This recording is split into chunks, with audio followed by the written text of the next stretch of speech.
আসসালামু আলাইকুম গাইস, আপনারা সবাই কেমন আছেন? আশা করি ভালোই আছেন।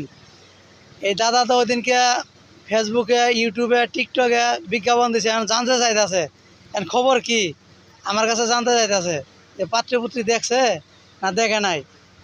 পরে আমি দাদারে বললাম, দাদা কমেন্টে এখনও জানাই নাই, আমার ফলোয়ার ভাই বোনেরা এখনও জানাই নাই পাত্রী পাইলো না না পাইলো।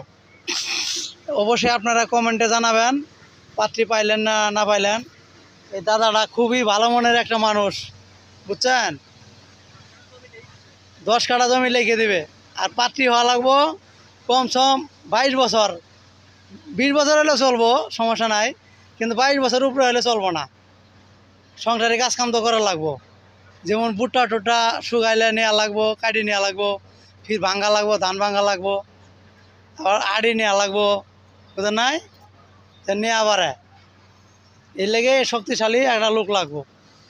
22 বছর হলে চলে, দেন দাদার কষ্টটা একটু কম হবো।